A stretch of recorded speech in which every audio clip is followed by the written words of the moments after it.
gas masks and hand grenades.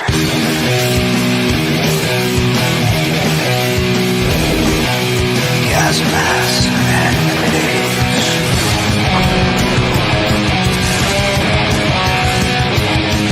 Gas masks and hand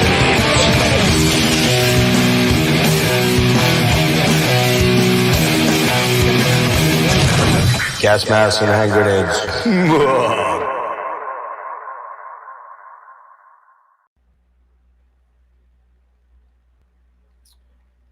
Welcome to Gas Masks and Hand Grenades. I am your host, Jeff. Look what the cat dragged in over here. Mr. Morris the cat. I don't know. That's a pretty bad part. Mr. Morris Kolontyrsky. And I would imagine if you're going to be watching this now or in the future, in perpetuity or whatever, in the future here out on the, because we know everything on the internet's there forever. You're going to know Morris from this little band called, I don't know, they're from Denver. I've never heard of them before, but there's a band called Blood Incantation. There's another band that he's in. There's a lot of bands out there out in Denver that you're probably a part of, like, I don't know, 80% of them or maybe 50% of them, something like that. At some point in time, yeah, give or take. So Spectral Voice would probably be the other big one you're known for, but you have some solo stuff that you've done that's more aggressive, like Natürgeist. You've been in Black Curse with Eli. A very incestuous thing going on out there, man. I don't want to know the details, but Morris, thank you for being here. And my apologies, sir. I kind of effed up. I didn't realize that I had the link to your solo album and didn't know it. The whole time I'm like, how am I supposed to talk to this guy if I don't have the fucking album? Like, what am I supposed to talk about? So... Well, you got it in. You got to listen in. I did. I got to listen to it. There's a basis there, so we're all good. Yeah, and it's really cool, man. And as we talked about back behind stage, it's a great album. If you partake of the Devil's Lettuce, do a little bit of that. Just chill out, relax, maybe have a beverage. Or you don't even need that. You can just, this is a great album to put on in headphones or in your buds, as the kids do these days, and just take a trip through the cosmos, because it's very cosmic, right? Yeah, it's very much that. So, well, welcome to the show, man. I really appreciate you doing this. We had to get this in quick because you're going to be leaving for tour again soon. Seems like you're always on tour, right? It's always on and off, pretty much until the end of the year. It's been a wild ride. Yeah, but it's been pretty good, right? I think it's been pretty amazing. I'm very grateful for all of the shows, all the people that have come out, the venues that booked us, the bookers. It's been incredible. Yeah, the evolution of BI specifically has been wild, and there's a lot more on the horizon there. Well, we'll talk about that at the end here. I wanted to kind of get a feel for, who you are as a person. We've talked briefly at shows and did the whole signing thing, take the picture stuff and everything. And weirdly, the story with me and BI is very strange. I've only seen you guys 2 times. It was on the Absolute Elsewhere tour. I've had tickets to see you 2 other times and been thwarted by the gods. I'm not sure. The first time you were out with Morbid and Emo down in Baltimore. I think you were playing 2019, right? Yeah, yeah, the first part of 19, because then you went out with Emo later in 19, I believe. Right? Yeah, that was a much longer tour. That was just the 2 of us. But that Morbid show, I got food poisoning the day of the show, like super bad. Like no way I was leaving the bathroom. It was like not happening. So I missed that one. And then the Emo tour in Philly, because I live kind of like an hour north of Baltimore and an hour and 20 west of Philly up in Pennsylvania, so I can do both. Mm-hmm. I think you guys were playing some place called the Mercury Lounge, which I'd never, ever heard of. That tour, that entire super long Emo run was booked by a man who is now no longer working in the industry. Okay. His name is... Finberg. What's the first name? I can't remember his first name at the moment. Last name Finberg, but he was canceled pretty hard for lots of terrible behavior. Really? Oh no. He left the country, actually. No one has really heard from him, but he was Emo's longtime booker, and I won't say really on their end because they were close friends. Fine, but he booked that tour, and he specifically didn't treat us very well. The Emo guys are angels. Some of my favorite people, closest. No, they're awesome. Awesome. Yeah. We got along swimmingly, and it was a wonderful experience. But yeah, a lot of those venues, ended up being kind of strange because he was blacklisted from a lot of the more known venues in like more urban city areas that you'd be familiar with. So the shows were forced to be just outside of town most of the time, or like some strange venue that most people had never heard of that hadn't been Right. Finberg before. So that's Or probably maybe why. it was called the Voltage Lounge. Yeah, I have no idea. Honestly, Yeah. like 90% of those spots I haven't been back to, Yeah. ever. Oh, Like me, I yeah. can't even remember what they're called. So yeah. Well, that one I'm heading down and I get stuck in Center City traffic. John Finberg, I think it's Okay. gonna drive me crazy. Well, wherever that dude is, see ya. Yeah. But I'm 6 miles from the venue and my car breaks down, and it's a battery thing. And then I got this thing like, it's daylight. What if my car doesn't make it home? What if it breaks down on the turnpike in the middle of the night? I had to literally turn around. I was 6 miles from the venue. I'm like, I got it. Yeah. So, but I finally got to see you guys. You guys were fucking killer. We're talking about, of course, this, and we'll get into it in a little bit here. But, oh, nice. You have the deluxe version. Hell yeah. I do. Yeah. So, Morris, tell me a little bit about you, like where you were born, where you were raised, Yeah, and how you kind of got it. Like, what are your first memories of guitar? And was that your first instrument, or did you try something else other like my first instrument. I've been over this a few times with some Sure. people. So just quick background. I'm first generation American. Okay. My whole family immigrated from the USSR in the 80s. Yeah, it was a long journey for them. Anyways, they got here in the late 80s, right before the wall fell. Okay. And then this family in Vermont took us in while my parents were working on getting their green card, and my sister was working on getting her citizenship, all that jazz. And I was born in Vermont, in Burlington. And the family that took us in had this farm outside of town. So that's pretty much where I grew up for the earlier stages of my life. I don't remember too much of it. I remember feeding goats apples from the apple trees that were around. It was very pastoral and beautiful, very nice way to grow up. Right on. But my father had always played guitar since he was a kid too. And he was in the Air Force, in the Russian Air Force, and the way he got out of doing a lot of military duties was by being a guitar player. So he was able to just like put on shows for the rest of the guys and all this stuff. They had a band that would play like Deep Purple and Beatles covers and all that kind of stuff. Cool. And he eventually ended up teaching guitar as well. So there was never really a day in my life where I decided I wanted to play music or a guitar or any instrument at all. It was pretty much his decision to be like, you're going to play guitar. And he tried to do the same thing with my sister, who's 7 years older than me, and it did work out quite as well with her as it did with me. Okay. Yeah. He was quite strict about it when I was young. I think I started playing when I was around 5 or 6. Oh, wow. Okay. And yeah, he started, he's a big classical and jazz guy. He's honestly one of the best musicians that has ever lived. And I'm not saying this as a bias because I'm his son, but I've seen him jam. He's jammed with Ron Carter, who played with Miles Davis. He's jammed with some serious dudes in that scene. In the early 90s, especially in New York City. And he played in like Broadway pit bands for Cats and stuff like that. Oh man, that's nice. So that world has been around me my entire life. Okay. And yeah, so he started me off with classical music and how to read music at a very early age, and it was pretty rigorous, especially for a kid who's like 6 years old. But he thought, if he got it into me at that age, it would stick forever, which it did not necessarily. Which it didn't. Okay. I mean, I can read music. I'm pretty slow at it. I tried to go to like some performing arts schools and stuff like that. But you're talking sight reading versus sight reading. Yeah. Right. I was never good enough to get in, and I'll get into that in a second. But so yeah, he started me off super young, and to the point where like I'd go to school and I'd come back, have homework. He'd be like, you can't even do your homework until we do the guitar lessons first. Wow. So that always took priority. So in that sense, I was like, okay, guitar is the most important thing in the world, and it is going to be forever. So that stuck with me for, up until now at least. So. Right, sure.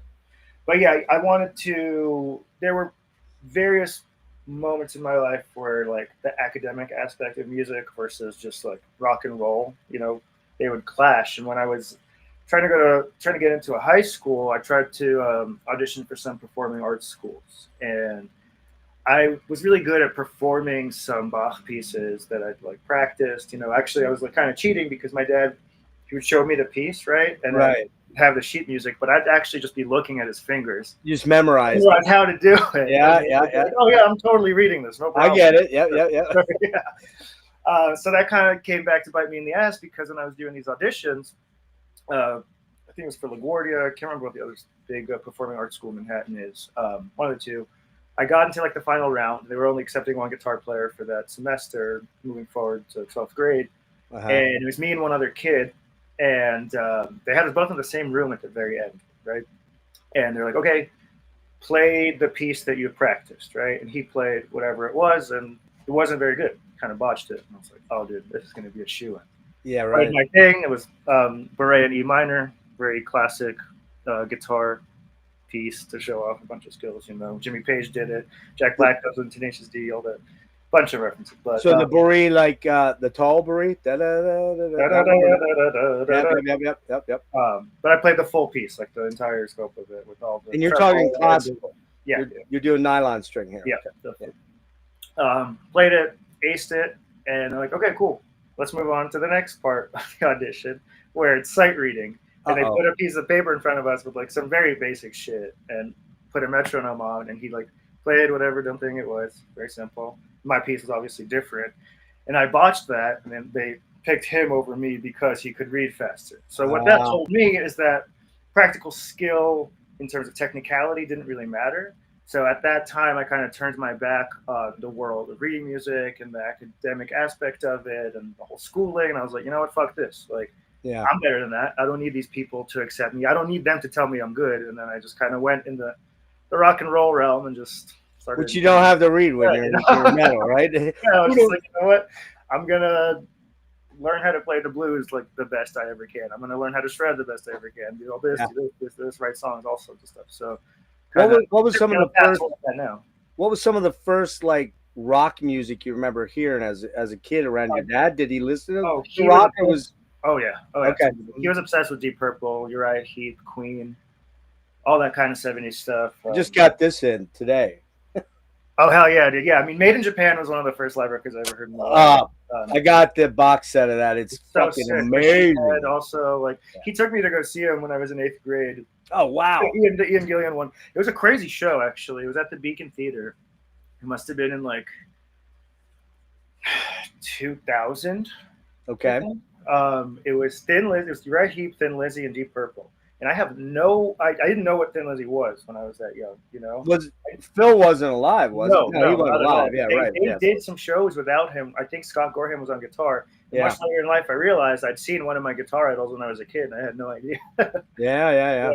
I've still never seen Richie Blackmore play because by that time, when Deep Purple was touring, it's like the Ian Gillan show, more or less. But yeah, so I grew up around.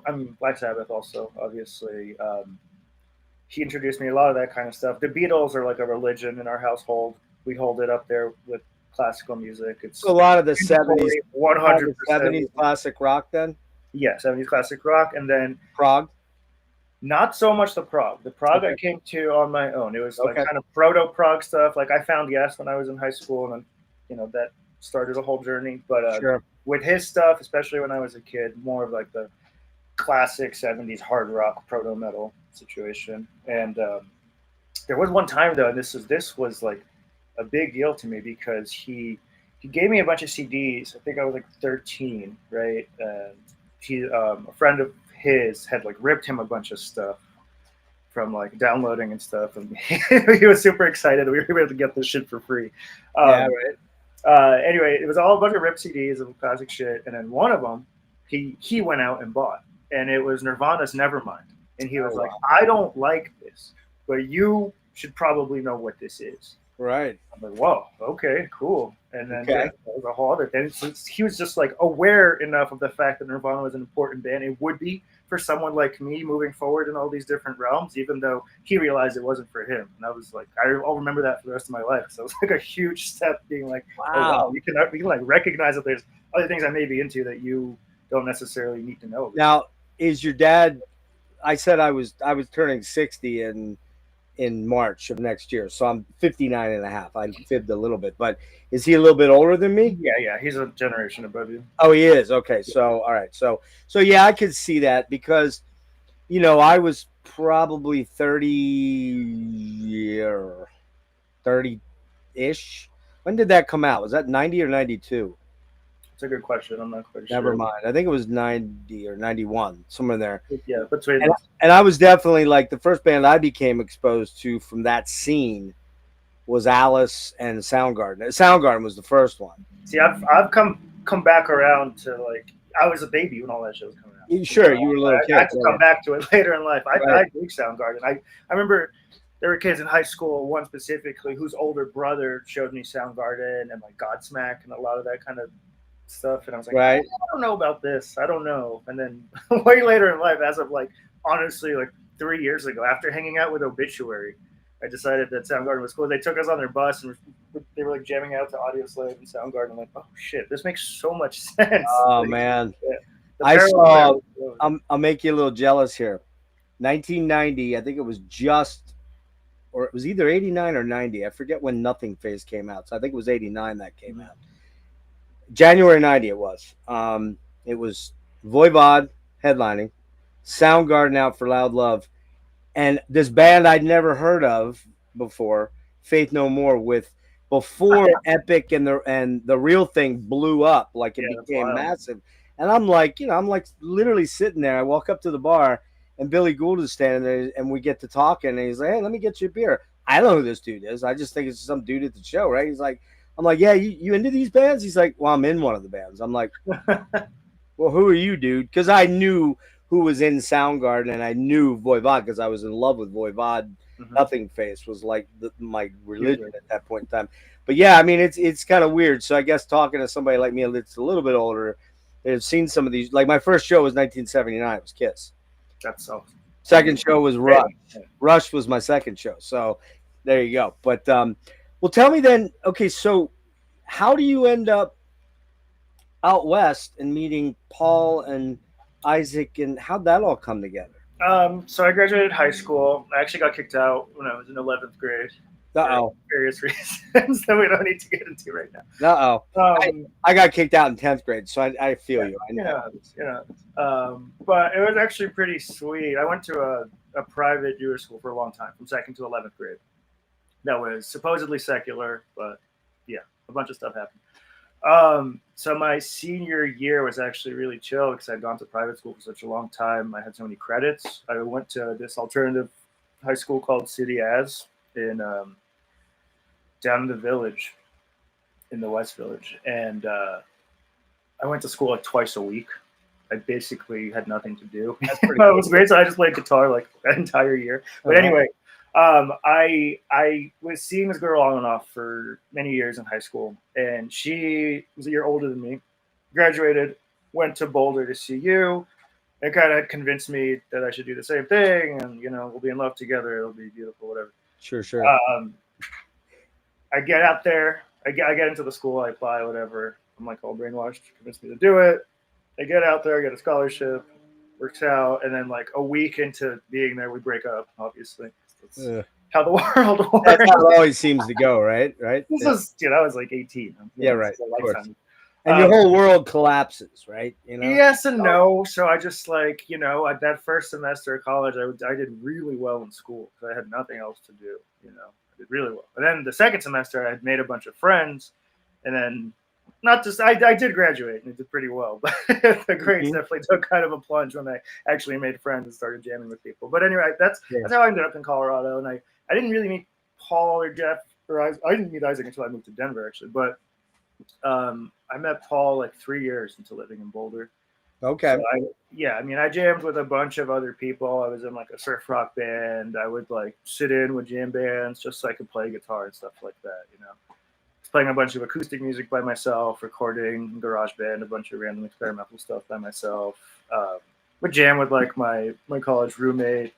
I was in a band called You for a while. It's kind of like experimental indie rock band. We played out in Santa Fe a couple times and did some shows around Boulder, mostly local stuff. And then I joined a band called School Nights. And those were the first tours I did, and that relationship with my buddy Michael ended up in a band called Homebody that toured extensively. Even when we moved to Denver together, that was happening while I was in BI and Spectral and all this stuff. So there was a whole kind of like a dichotomy of worlds that came together once I started jamming the metal stuff, because I was already doing so many other things. Well, I'm curious there. You bring up the metal thing. So, it sounds to me, and I know based on what you guys all do, and I've seen you talk about music when you guys do the What's in My Bag stuff. I mean, you got a very wide palette, which is always a great thing to have, right?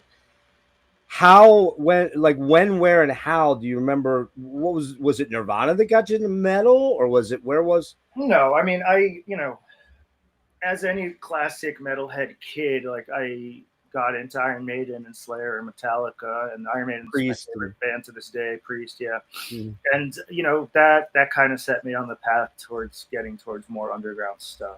Okay. Like black metal and death metal, all that kind of stuff. Bands like Saviors and Mastodon and stuff like that also, like I was into, still am, some of it. Mm-hmm. But that metalhead part of me was always there, even okay. School into before I met any of these guys. I got more entrenched in it, in the more like cult shit, when I started hanging out with Paul specifically. He showed me a bunch of stuff. Sure. What year was that about? That must have been I met him at a pizza shop he was working at because I was wearing an Iron Maiden shirt.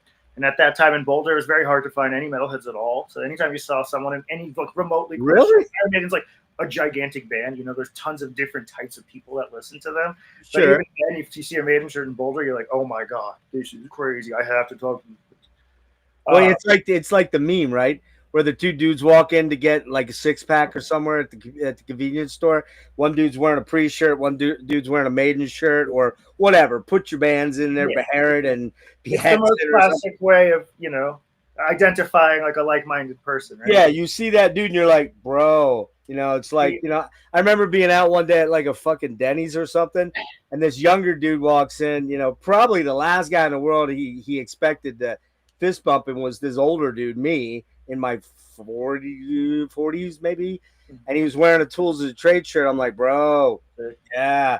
And he's like, kind of like, oh yeah, you know these, man. I think I was wearing like a Rush shirt or something, but you know how it is. It's the universal mating call of metalheads, right? Yeah, I was getting groceries right before we did this. I was checking out at the store, and a guy walks by me in a Luminescent Bridge shirt, a BI shirt. Nice. I'm like, oh, okay. I generally don't say anything. I'm like, nice shirt. You didn't say anything. You didn't recognize. Like, wait a second. Am I wearing your best shirt? I'm like, yeah, man. That's always awesome. You know what I mean? He didn't know it was you, though? No, he realized pretty quickly. That's got to be kind of cool in a weird way. Cool. Right? It's always like a good omen for the day to start. Yeah. And I'm like, oh, it's going to be a good day. But yeah, it's always, I'm super grateful and appreciative anytime it happens. It's cool. It's a crazy thing to see, I bet. Yeah, I bet, man. I mean, I can only imagine, because I've only played, you can see I got guitars everywhere. And I played in bands. Mainly we were cover bands. We did a lot of the Alice and stuff like that. But, I never, by the time I kind of got playing and stuff, I already was dating and about to marry my ex-wife now. Kids were very close because she was 4 years older than me. So it was like the biological clock was ticking. It was like, man, I didn't trust chasing the dream, 1 and 2. I had a lot of anxiety issues back then. And you gotta find the right people to do it. It's a very difficult life sacrifice situation. I've been on tour since I was like 19 or 20. So I'm 35 now, and it's, BI is getting to where we're at now. A lot of people be like, oh, best new band, best new thing. And it's like, we've all existed for like over a decade at this point. But you put a lot of time in. Sacrifice time and effort, and it's a lifelong thing. This is only the beginning still. But back to your original question, Paul saw me in a Maiden shirt. Yeah. At the shop he was working at. And he was like, cool, you must be the stuff, whatever. And he wrote down on a napkin, I wish I might still have it around somewhere, all of these bands that he was in at one point, currently, and were just ideas. And Spectral Voice and Blood Incantation were on that napkin. No way. And I didn't see him for a couple of years.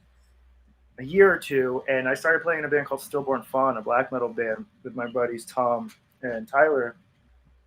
And Tom was seeing this chick at the time who was having a get together. And I go over there, and Paul's hanging out, and the other Vilnius dudes and Jeff are hanging out. And we get to talking, and we're talking about death, and we're talking about guitar harmonies and all this stuff. We talk all night, and then I joined Blood Incantation. He took me to practice. I met Isaac, and we jammed, and that's how the three-piece started with the demos and Interdimensional Extinction, all that. And it was the earliest form of the band. Well, it's funny you have that because of a T-shirt, an Iron Maiden shirt. Exactly, and some time passed, and then I don't know. You probably didn't watch it, but Isaac told a very similar story, and I'm sure you know it. That he and I can't remember who went to a record store in Denver, and Shane and I think one of the other guys there in Wayfarer were there, and they were looking for an enslaved, I think it was Axioma, I believe, and they didn't know each other, but they kind of knew each other, but they knew of each other, I guess, or something like that. And it's like they're eyeing each other up. It's like, oh, you're here for the enslaved? Yeah, I'm here. And then the next thing you know, this band erupts out of it. It's pretty funny to think now that we're talking about it. So I grew up in New York City, like I said, and I'd always wanted to be in bands, but it was in such a big place. It was so hard to break through into any type of underground culture. And like, maybe I was just unlucky. I didn't meet the right people, but me and my buddy Justin, my oldest friend, he actually moved out here. We've been playing music our entire life together, and we wanted to start a band out in New York City, and we tried so many times, and it was never the right people, and it's expensive to rent a rehearsal space. Hell yeah. It's the shittiest gear imaginable, or play like some dumb battle of the bands where it's all just like rich kids that pay their way up to the top to sell tickets, or it's all just like shitty emo bands that I'm not really down with. And it was so hard. And then I moved to Boulder, which is like, so much smaller, way more contained place. And then over the course of a few years, it happened. And I was able to be in so many different bands, even in Denver, which is a much smaller city. It was just so much more manageable to find like-minded people and like actually get down to jamming and making art and music in a smaller contained place. And then coming back to New York to play these shows, or going out to LA to play these shows, where it's like doing it there. Kudos to all, so many friends at this point that do and have for a long time, and kudos to them, because it is so hard out there to do it. Yeah, those are massive cities. I mean, I actually went out to Denver for Decibel Fest last year in December. My first time in Colorado, believe it or not. And I've been pretty much every other place but the Midwest, like the West Midwest. Okay, mm-hmm. Colorado, Wyoming, Montana.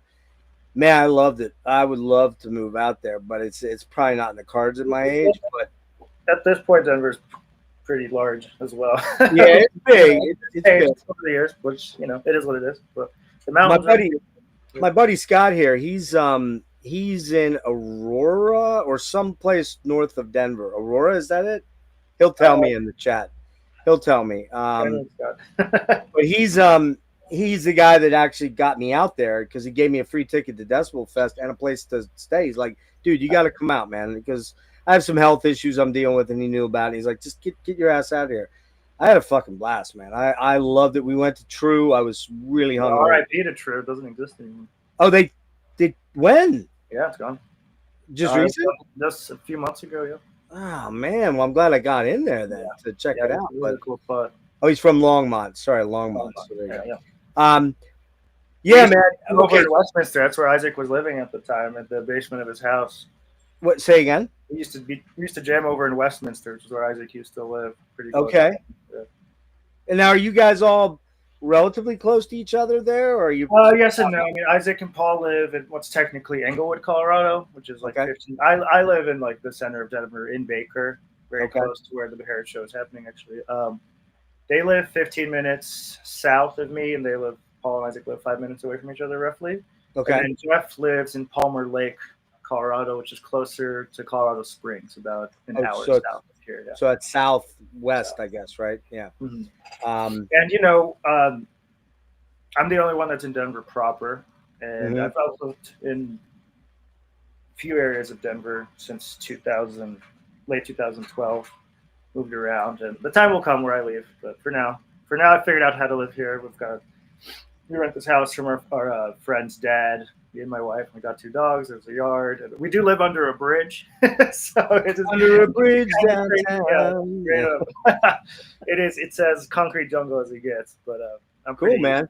However, the tide will change one day. I want to live in the mountains, surrounded by nature, and have like. Oh man, so fucking beautiful out there. It's like, man, I got off the plane and walked out, waiting for my buddy to pick me up, and I'm sitting out there just staring at the mountains. I'm like, wow, this is so fucking amazing. To tie it back to the kind of point of this video, that's a major aspect of why I made this solo release, is that it tunes into nature, right? Yeah, let's tune into that. Let me do this quick here, because I know we've got a hard out around an hour. So let me. I can push a little bit. So here's the album cover: Morris Kolontyrsky, Origination, and we should mention, I do believe your wife did the artwork and the layout. Yeah, you want to mention that? Sam Rosenthal from ProjeKt did the layout, but she did all the art and photography. Okay. Now that's, I mean, all we're seeing is just the cover there, right? There's That's other. the cover, but if you were to get the CD and then look through some of the promo photos, she did all the photography of me. There's one that's an homage to Manuel Gottsching's inventions for electric guitar. Oh yeah. One photo that we did. Here, I can actually show you. Which of course. Here. Yeah, let me pull this down. Which of course, a lot of Ashrah here, a lot of Manuel Gottsching. Yeah, there it is. Yeah. That was my original thumbnail, and then the picture in the thumbnail behind you, above your head there. I don't know if you see it, right? Yeah, that's my picture. I took that. I think I took that in Baltimore. I think maybe Philly. I forget which one, but I'm not a good photographer. But I'm like, that's actually a cool shot. I'm going to use that one there. So, because I always worry when I steal shit off of the internet of other people. Yeah. I mean, fuck, is somebody going to come along and bitch and complain that I use? If they do, then be like, okay, now you get the credit. Now I know who did it. Right, there you go. So. Tell me a little bit about when you started this and kind of how this all started, how it originated. Like, what? Yeah. So if you were to take a look at my Bandcamp page, my solo Bandcamp page, I created that page during lockdown. You know, a lot of people were doing all sorts of art stuff. I figured I was sitting on all these recordings of random stuff, and so I started it during lockdown and put up 3 various pieces, 2 of which are more classical guitar in nature. I think it's actually 4, and then the other 2 were what started to be more of like me developing what I imagined ambient music to be like from my side of the world, right? Mm-hmm. After entrenching myself in all sorts of records. And well, actually, stop there. Just let me interject 1 sec. Before you dig deep into that, why don't you, when you get to the end of that, talk about some of those records that are really pivotal in making you kind of do the deep dive into this type of record, because this is not, I was going to say it's not very BI, but yet it kind of is, because it's kind of got some Time Wave Zero vibes at times with a lot more guitar in it, because that Time Wave was mostly synth, analog synth. But it's not really metal, but it kind of has some metal, but not in the typical way of being metal. Yeah, right? There's pinch harmonics on it. I know, I heard it. I heard some tapping. The overall idea, and this kind of ties back to the question. So yeah, like Manuel's inventions for electric guitar, like basically all the Ashrah stuff, the first Ashrah record, Tangerine Dream, Klaus Schultz, all those 70s records, Zeit specifically, and Rubicon and Phaedra, and Stratosphere, Klaus Schultz, Cyborg, Mirage. Basically his first 10 albums, honestly. They're all so dark and deep and immersive, you know, and that led me, you know, to all the Robert Fripp stuff with the Frippatronics, his collaborations with Eno, which I listened to prior to the more call to German stuff, right? Right. But then his stuff with Cluster, Eno stuff with Cluster and Mobius and Elias, all those classic German Krauts guys, you know, that's like, I still regard that as like some of the best music ever made, like crown achievement for electronic music, Kraftwerk, obviously. I think that's some of the most important music and art to have ever been created. Right. And I wanted to pay an homage to that in some way. And over the course of years, BI has been doing that, and we're still refining different ways to do that with other elements of prog, mixed with death metal and progressive metal and psychedelic music and all that. But there's a part of me that wanted to do my own version of it, right? Much like Manuel has reinvented Ashrah so many times, I felt like I could do something here with my guitar skill. And the stuff you'll see on my Bandcamp, there's a series of records called the Impression series that range from, I think, 21 to 24. Those are basically 3 albums of just me practicing and learning how to use whatever gear I have or had at the time. It's all mostly here, pretty much. Everything I use for the record is here. And for the compression series is here, plus some. I don't know how much you can see, but I'm surrounded by synths back here. Yeah, there we go. Okay, yeah, there we go. Okay, right. There's a bunch. Oh yeah, you got a whole lot of synths. My whole Oh, rig yeah. over here, yeah. Right. So that stuff, there's like bits and pieces there that you'll hear that the evolution of how Origination came to be, and the title of it refers to the origination of what I finally conceived of as like my specific output in this realm. And so those 3 records, like the record couldn't have happened without me just like messing about and putting all these ideas out there. I was sat on them for a long time. And mostly Olivia and I would listen to it and we were just like falling asleep, or I just put it on around the house and I was cleaning or doing whatever. And it was just music for our house specifically. Right. Just different stuff around, like environmental music, like, what's his name? Yoshimura and a lot of those Japanese New Age artists. Okay. So I felt that it was time to just put it up and get it out there. And it was pretty cathartic to just, whatever. I didn't expect anyone to go, let me release like a fucking quadruple LP of all of this stuff. It wasn't even just releases. I just needed to get it out. And after that happened, basically at the beginning of this year, last January, I started messing around with more electric guitar, the way that I play it, focused ambient music. And it kind of swirled together in this realm where it's like, this is how I play my synthesizers and this is how I play my guitar. And that's an important aspect of who I am and how I create is the electric guitar. So that became the main focus of it. And I thought it'd be kind of fun to include just like shredding solos mixed with ambient music, because I hadn't really heard that done before in the way that I was doing it. So kind of that ended up being the basis of what this release ended up being. And it was originally only going to be 2 tracks. I had one like 16-minute long track and then one 12-minute long track. And then I just kind of kept going. I sent Sam and Steve Roach those first 2, and then it kind of just developed from there. And is Sam the project guy? Yes. So now, was there an inroad there with Steve since you worked with? Certainly, Steve? yeah. He passed it along to him, and then he's been on there forever, I think, right? Yeah, for quite a while, and lots of great guys I look up to, like Michael Stern. Yeah.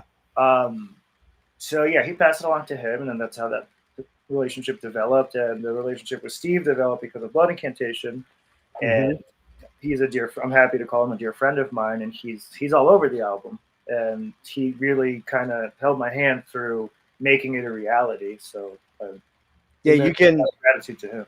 Steve has a very distinctive soundscape sound, if you will. His contribution to this, basically, if you want to get detailed about it, is I had a bunch of stems for each track, right? All the original tracks. I sent every stem to him, and he didn't use all of them. He took specific ones and reworked them through his gear and sent them back to me, and I just I mixed them back into what the track was going to be. Okay. It's all stuff that I created, but then he like manipulated a bit. When you say the stems, are you talking about the synth stems or the guitar stuff? Everything. Or all of it. Okay, all of it. Okay. At this point, I can't even recall which part of it is which because it's so immersive, Yeah, it's kind of all meshed together, right? Yeah.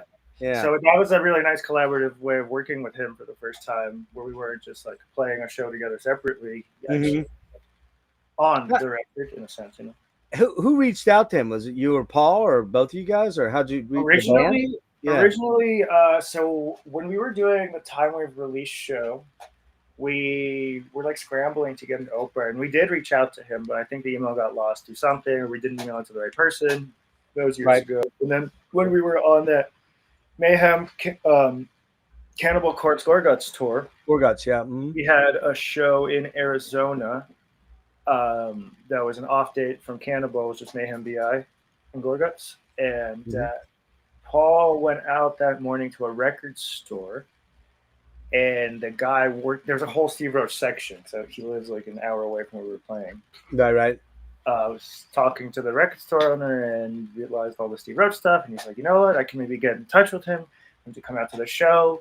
And he got in touch with Steve's buddy Nathan, who works with him, and we got a hold of Nathan. Nathan got a hold of Steve, and the two of them came out and watched BI play, and it was remarkable to see Steve. He just came out to the show. And how weird is that? Like, we've been in touch ever since then. Yeah, we've played numerous gigs together at this point. We chat just that serendipity, right? That weird serendipity, right?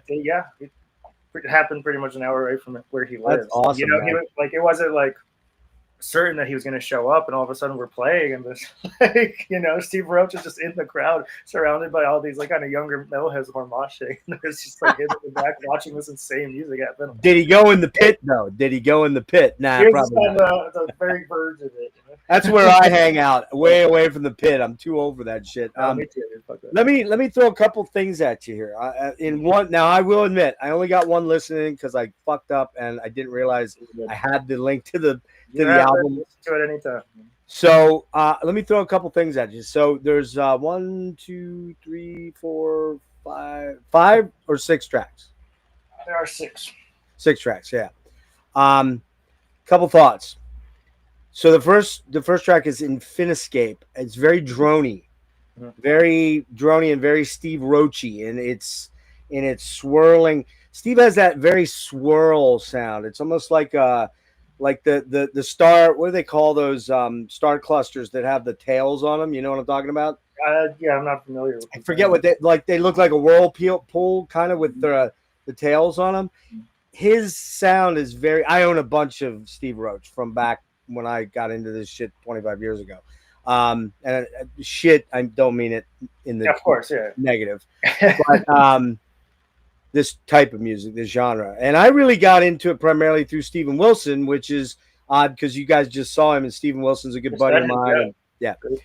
Steve is, his Bass Communion project kind of opened a lot of doors to me, and then he got me into Aphex and just, all the warp artists. Yeah. Probably one of the most important musicians of all time up there with Bach. He's like classical, like the Beatles, Bach, Beethoven, Aphex Twin. That's like of electronic. He's up there, gods of gods. Like, he is the gods of gods. That him and Sean and the Artecker guys. They're on that same level too. They're coming to Denver soon. They're doing a tour. They're playing Philly in October. I'm definitely going for sure. So Steve got me into them very early on, and I got to admit, I hadn't listened to them in a long time. And I do this series now and started called Electric Meditations. Nice. So maybe you can join me on one of those to bring some cool stuff up. But I hadn't listened to Artecker in a while, and I threw Try Repeat on, or however you say it, Try Repete, or however.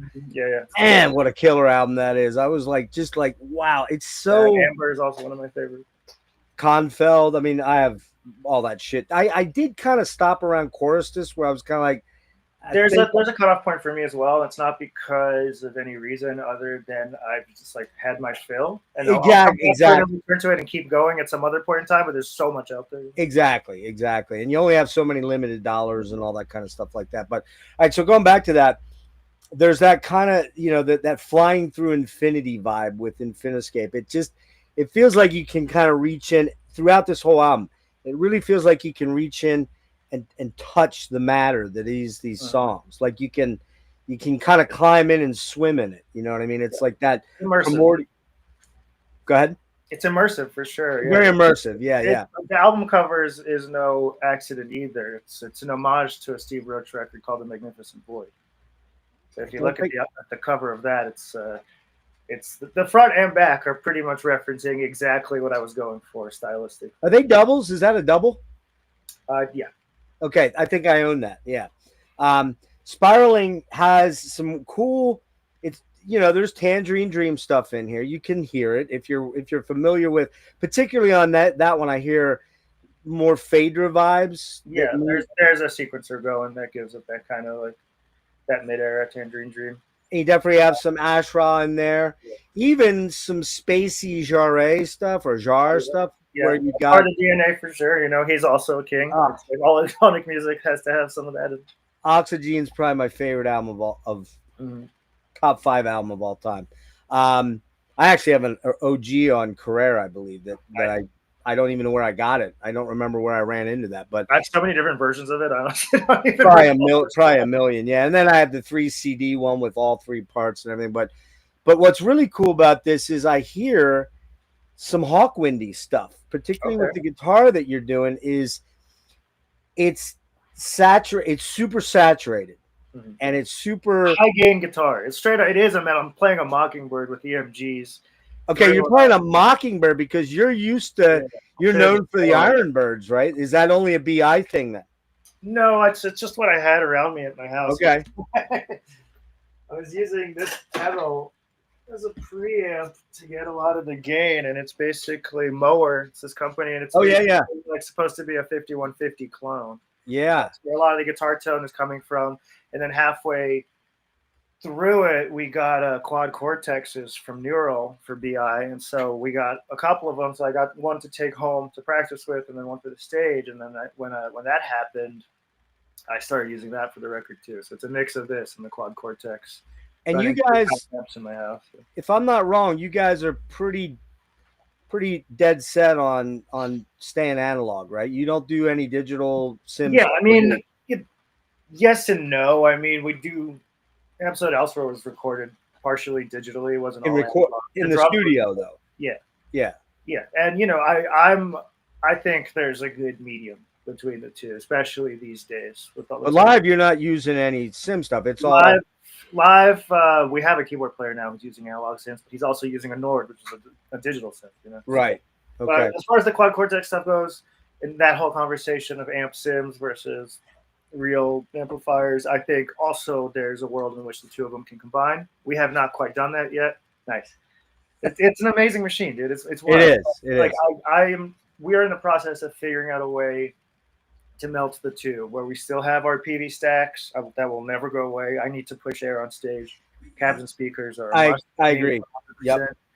I think we'll kind of melt rigs where we have our classic setup with a quad setup that does all sorts of like auxiliary effects and more clean guitar sounds for us. And as we build out the BI rig, which is ever growing with the state space that we're allotted, and kind of these like bigger opportunities, we're going to use the quad to fill out some of that tone and space, especially moving forward with new music. So we'll see how that turns out. It's still in the development stages. Sure.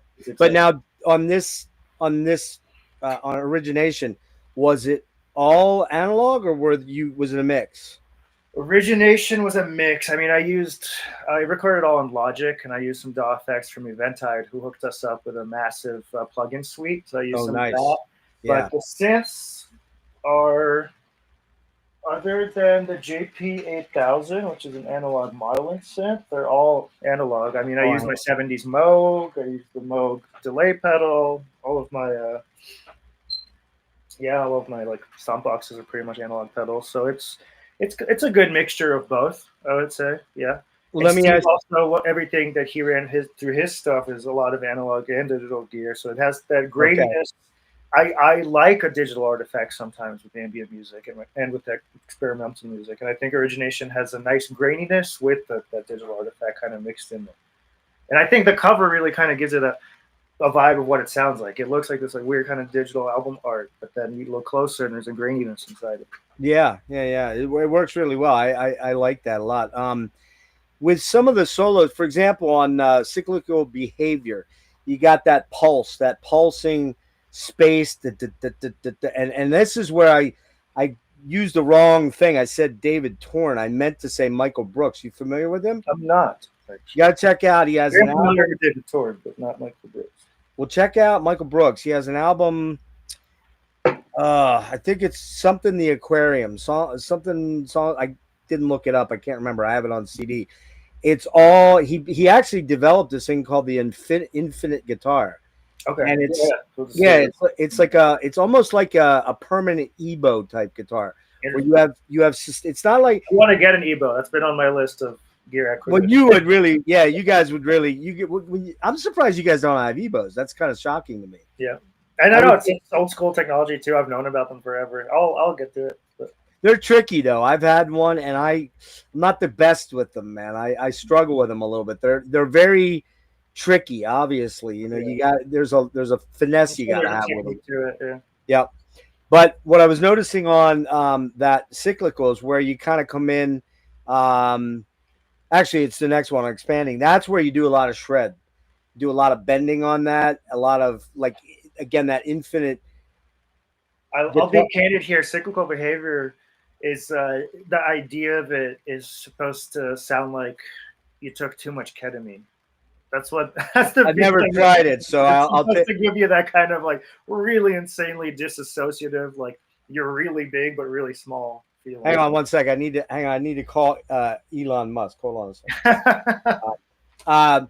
But actually, what that one really brought to fore was that infinity guitar plus really cool melodies that kind of interweave and interlock and kind of almost undulate through each other. And then I definitely heard some Fripp in there. There's some Fripp. Yeah. I use a Cosmos pedal from Soma, and basically what that pedal does is recreate Frippatronics in a pedal. There's all sorts of different like tape head delay options you can use, and it's basically a floating delay device where no phrase ever repeats, so you can just keep looping on top of itself and it'll come back in different. It kind of washes in and out, which is what I noticed, which was cool. That's of the melody major aspect of the record is the Cosmos pedal. Okay, very cool. That's I'm gonna have to check that out. Returning as sort of I gotta say, Returning might be my favorite song actually, and it's the shortest song. It's only a mere 8 minutes, but what I like about that song is it's very ethereal. It's got that ethereal otherness to it, but and it's got some real crystalline sort of beautiful like melodies on it.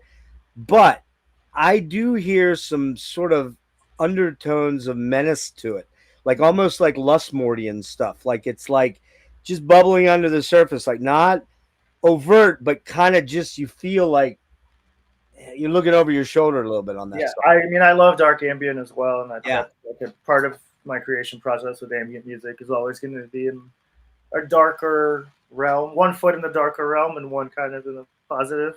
Right.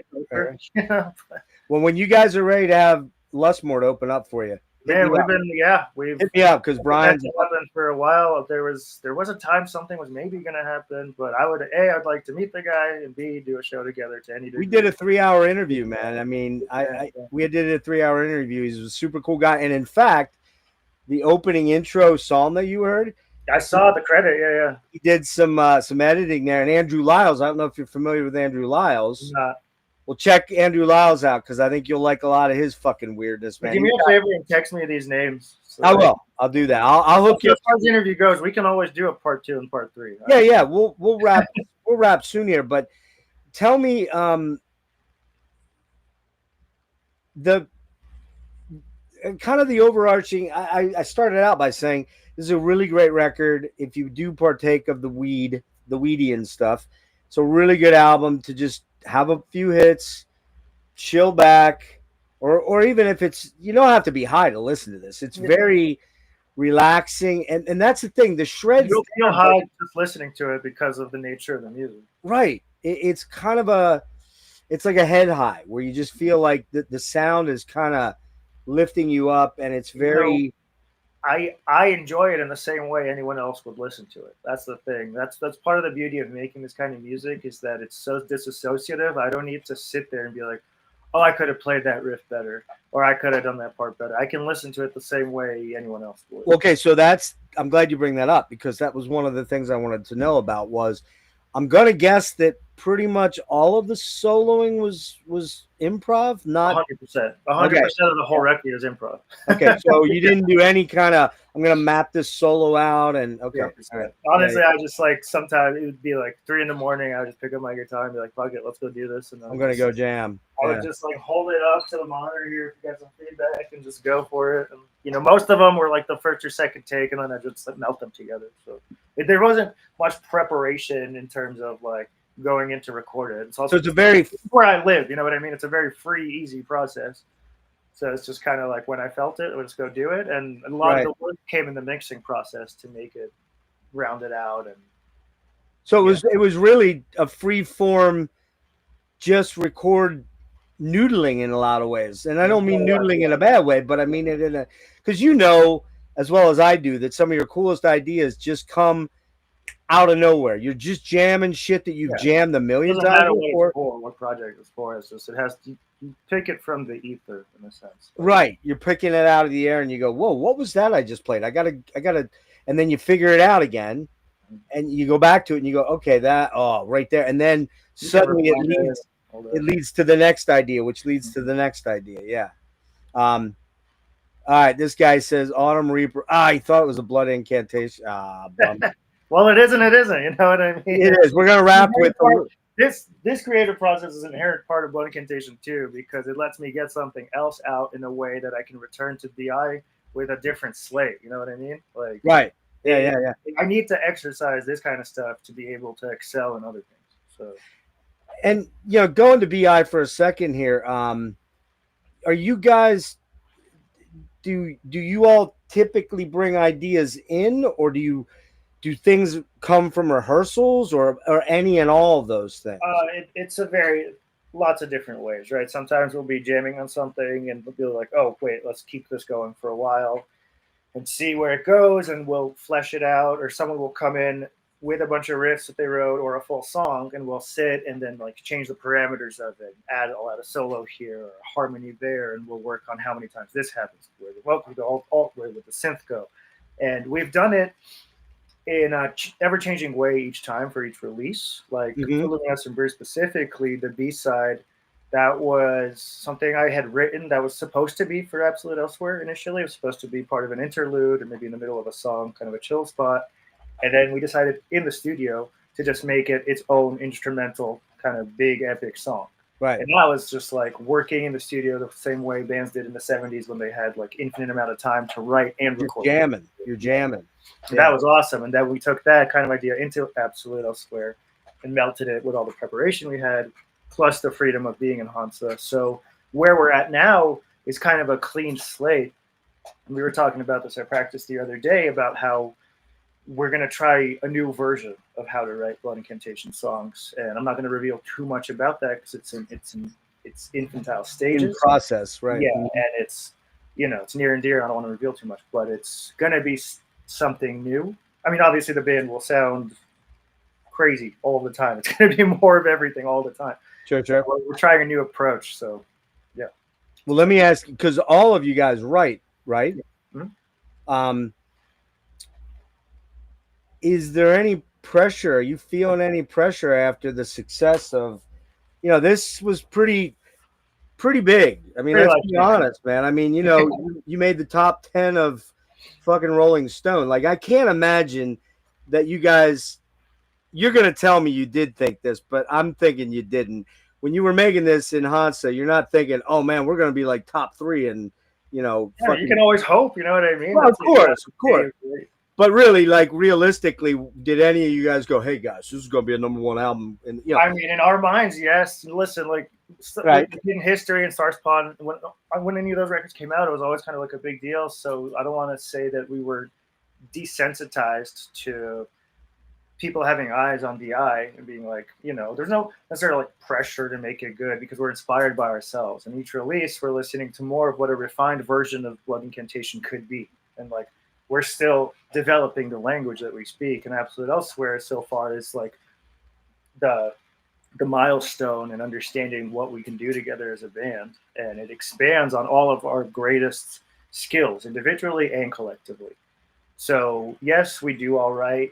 Yes, we're excited about all material we put out, especially the new stuff, and I personally like to think everything we do is the best version of anything we've ever done. So when we were making it, part of us was just like, yeah, this is going to be sick. Like, people are going to like it. I'm not thinking of like #1, #2, #3. I'm thinking, right. That's what I meant. It's going to be appreciated. That's what I meant. Yeah. Do you guys have? I remember years ago, one of my favorite bands is Fates Warning, and they had an LP of Perfect Symmetry. Well, exactly. I fucking love that album, man. I love all their shit, but I mean, I'm a Ray Alder guy crazily, even though if you had to pin me against the wall and say what's your favorite album, it would be the first album I got by them, which was Awaken the Guardian, just because it's so fucking iconic, right?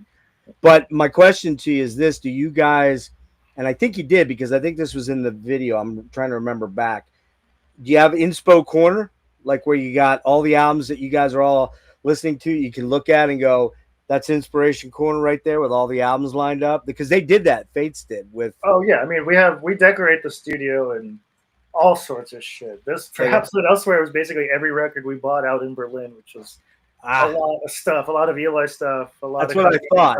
I kind of remember. I got a fucking Slayer Hell Awaits original LP out there. And we did a lot of record shopping. We had we had some time in our hands. So just every record we got, we would bring to the studio and just like put it up in some area or one or another. And then we have a friend who's like a major collector of all sorts of stuff, and he brought in some stuff like tour flags and all sorts of shit like that. Wow. Yeah. So yeah, I mean, I love to look. This room is decorated and all sorts of shit.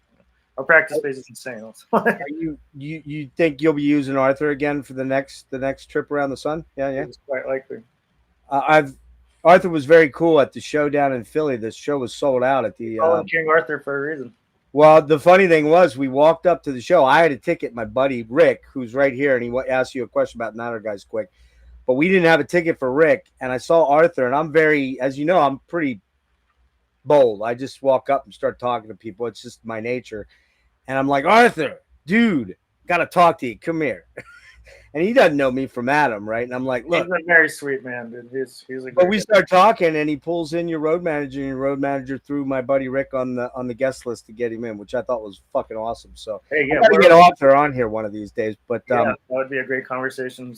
Definitely got a lot to say, especially about the whole experience in Hansa and how that all came about. But I'll leave that to him to talk about. We'll do a part 2 because I want to let you get out of here because you got the Beharit thing going on. Quick, I will answer that question about the Natürgeist stuff. Okay. So that the split that came out with Mania, my buddy Nate, that song had been written for, I don't know, 2 or 3 years, and I was kind of sitting on it, and I needed to light a fire under my ass to get it out. It was kind of like a one-off thing that wasn't going to fit on the full-length ideas, so the split was actually a perfect version of it to come out, and I'm glad it did.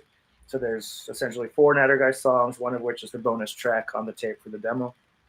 But I do have about 35 minutes of the full length written, and it'll likely be somewhere between 35 to 38 minutes long. I want to keep it short and sweet, like Gorgoroth Antichrist or Slayer's Rain and Blood. You know what I mean? Right. Just get in and get out. Statement, bam, and it's like a bunch of replayability.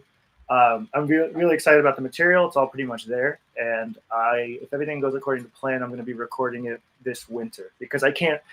It's a project that it needs to be physically cold outside for me to do. Okay. Yeah. That's why this summer didn't have a lot of traction of me working on stuff for it. It was too hot, and in this room specifically, I don't have AC, and if I have a fan on, it kind of fucks with the recording. Right. I just feel so sweaty and insane that I make a different kind of music. You know? Sure. But now you need the vibe. You need the vibe, right? Yeah. Now it's cooling down. I'm back on it, and it's really exciting. I think the material is pretty unique for what my version of black metal is. I'm thinking all the lyrics are actually going to be in Russian this time. So nice. Yeah, kind of bring where I came from. You speak it fluently, I would guess, right? I can't read or write, but I can speak it. Couple quick hitters. If you had to sum up Origination in 10 words or less, tell everybody what this is about and why it's important, why they should go listen to it.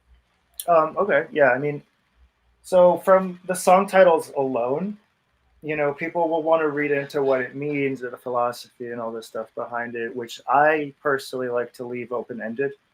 I don't want to tell someone what to think on such a ethereal journey because there's so many different emotions and moods that come to mind when you're listening to music, and I don't want to put it in a box. So Origination, like I said, is the origination of me understanding where my place in this type of music is and where I can start it and where that journey will go. The tracks themselves are kind of like listening suggestions and guides as to how the album is flowing. That's why Returning has a vibe where it returns back to this kind of dark sense of where the record started, for example. But you can take all of those ideas and thoughts and do with them what you will. It's the origination of where you start with the first note, where your emotions take you through the listening process, how you're listening to it, where you're listening to it. I think it's important for people to immerse themselves in what they're paying attention to and give it the time and respect if it's something that they're into.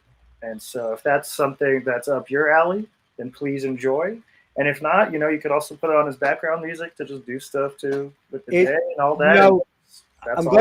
I'm glad you bring that up, because this is that kind of thing that you can have it in the background in a good way. In other words, it's not demanding your immediate attention to be like Ingve or something like that, where it's, you know, But if you pay melodic. close enough attention to, I'm definitely trying to do my best. No, and please don't take that the wrong way. I didn't mean it that way. I mean it more in a way of it's a I got it. It's a fill the room kind of album. Mm-hmm.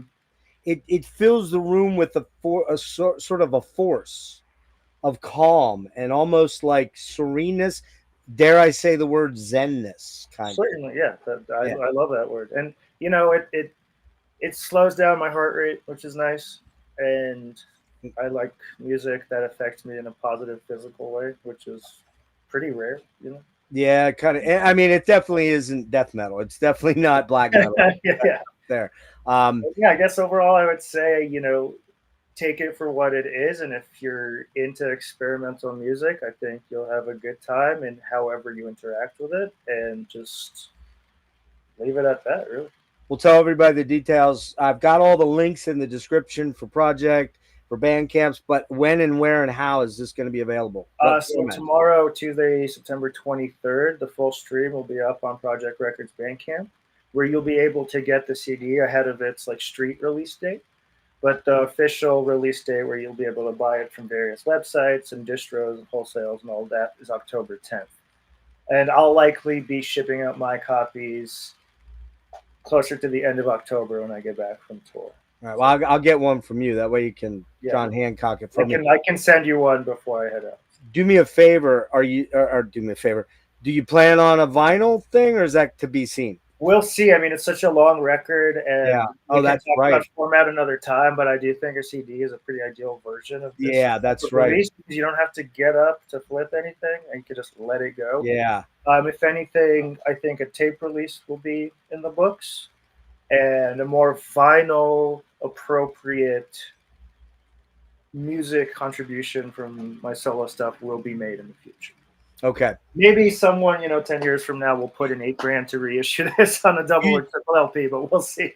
But you hit on an important point there. This is a 68-minute album. 69. 69. All right. Was that purposeful? Don't that. Okay.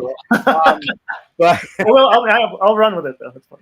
But you're right. That's a little more problematic for a vinyl issue then at that point. Yeah, you don't want to put too much on the side. It starts to mess with the audio quality. As a collector item, maybe down the line, if someone's interested. Obviously, I love records. It'd be beautiful to have a big, nice version of it. Right. Not holding my breath.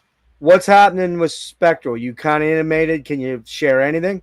I mean, it takes a long time to make good, slow, evil, doom, whatever you want to call it. Right. Doom, whatever it is. It takes a long time. Need room to breathe. We've all got a lot of stuff going on. Eli's doing Black Curse pretty heavily right now. And he's got his own solo stuff where he does a bunch of tape loops and found sound and music concrete kind of vibe. So it's there. It'll always be there, but right now is not the time. Okay. Yeah, and I think though, would you agree that Sparagmos,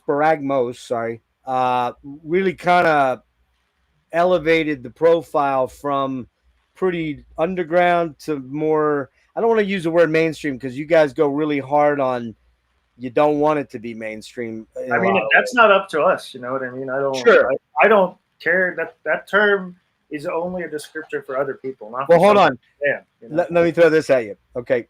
I was after Paul to do an interview about Spectral, and he's like, dude, we play in the dark. You're not going to get me on the fucking video doing it. Not him, but just the band. Because it was a kind of, there's an ethos. There's an ethos there, right? Huh? There's an ethos there, right? Yeah. I mean, the band is not any one of the individuals, but the band, the project itself, is shrouded in the sense of mystery. Right. I think is important to keep. And it's, if you've ever been to one of our shows, you'd understand that. Well, the first time I met you was in New York when you were out with Esoteric, because Greg's a really good friend of mine. You're gonna be playing with them soon. Yeah, we met there, but it was pretty hectic. But at the TV, I think it was a TVI, I believe. And you guys couldn't even do the candles there because the ceilings were too low. Yeah, And it that's was always a bummer when we can do that. It was pitch fucking black. You couldn't see shit, dude. Like it was What's like the point, man? all I was doing was I was staring at Paul's amp light just to get a little bit of light because I'm like, I feel like I'm in a motherfucking tomb here. Like I'm getting like, yeah.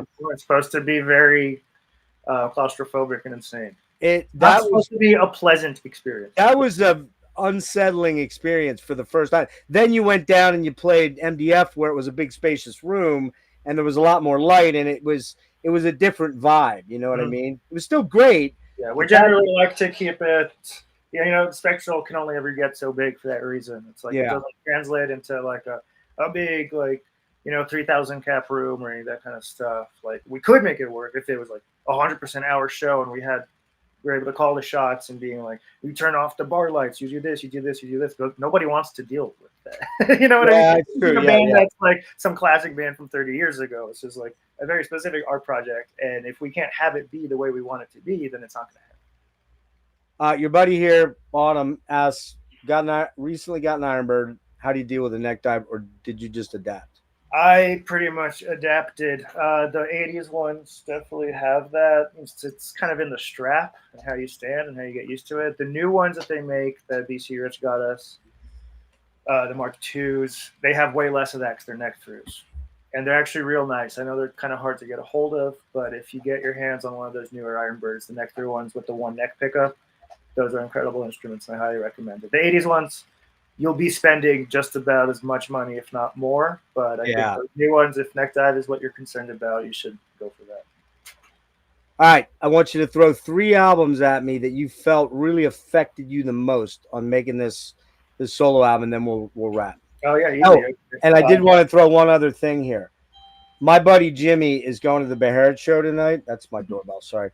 I'm going to tell him to come up to you and say hello if you don't mind. Yeah, no problem. He's cool. It's going to be crazy and hectic, but if you can find me, for sure. Yeah. Is that where are they playing? High Dive.